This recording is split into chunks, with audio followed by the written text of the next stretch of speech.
कुंती, वाकई तुम मां कहलाने योग्य नहीं थी।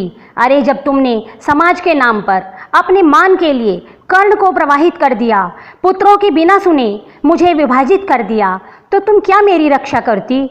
मंत्रों का प्रयोग करने वाली तुम्हें क्या फर्क पड़ता था अगर तुम्हारे पुत्र मुझे हार गए और दुशासन मुझे घसीट लाया?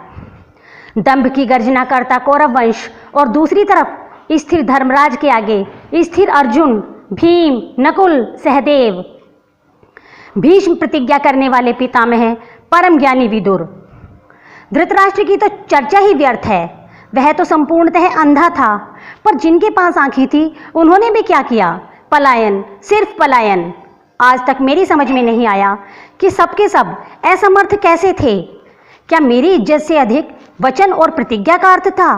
मैं मानती हूँ कि मैंने दुर्योधन से गलत मजाक किया, अमर्यादित कदम थे मेरे, पर उसकी यह सजा। आह, मैं यह प्रलाप तुम्हारे समक्ष कर ही क्यों रही हूँ? कुंती, तुम्हारा स्वार्थ तो बहुत प्रबल था, अन्यथा तुम कर्ण की बजाय अपने 5 पुत्रों को कर्ण का परिचय देती, रोक लेती युद्ध से। तुम ही बताओ, कहाँ किस ओर सत्य खड़ा था? यदि कर्ण को उसका अधिकार नहीं मिला तो दुर्योधन को भी इसका अधिकार नहीं मिला। कर्ण ने तुम्हारी भूल का परिणाम पाया तो दुर्योधन ने अंधे पिता के पुत्र होने का परिणाम पाया। कुंती, इसमें मैं कहाँ थी? मुझे जीती जागती कुलवधू से एक वस्तु कैसे बना दिया तुम्हारे पराक्रमी पुत्रों ने? निरुत्तर खड़ी हो, निरुत्तर ही खड़ी रहना। तुम अहिल्या नहीं जिसके लिए कोई राम आएंगे और उद्धार होगा, और मैं द्रौपदी तीनों लोग 10 दिशाओं को साक्षी मानकर कहती हूँ कि भले ही महाभारत खत्म हो गया हो, कौरवों का नाश हो गया हो, लेकिन मैंने तुम्हें, तुम्हारे पुत्रों को माफ नहीं किया है, ना ही करूँगी।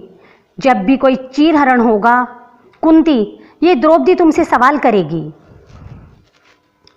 द्रौपदी, मैं समझती हूँ तुम्हारा दर्द, पर आवेश में कहे गए कुछ इल्जाम सही नहीं। मेरी विवशता, मेरा डर, मेरा अपराध हुआ, पर तुम ही कहो मैं क्या करती? माता से कुमाता होना मेरी नियति थी। उस उम्र का भय मुझे अपाहिज सा कर गया। राजकन्या थी न, पिता की लाज रखते हुए पांडु पत्नी हुई। दुर्भाग्य कहो या होने की सजा, मुझे मंत्र प्रयोग से ही मातृत्व मिला, फिर वैधव्य। मैं सहज थी ही नहीं द्रौपदी। पुत्रों की हर्ष पुकार पर मैंने तुम्हें सौंप दिया, लेकिन मेरी आज्ञा अकाट्य नहीं थी। मेरे पुत्र मना कर सकते थे, पर उन्होंने स्वीकार किया द्रौपदी।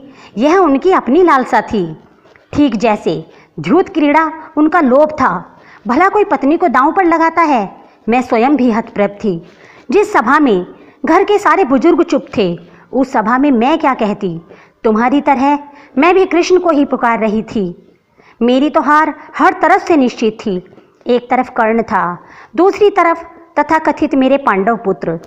अंधेरे में मैंने कर्ण को मनाना चाहा, युद्ध को रोकना चाहा, लेकिन मान अपमान के कुरुक्षेत्र में मैं कुंती कुछ नहीं थी।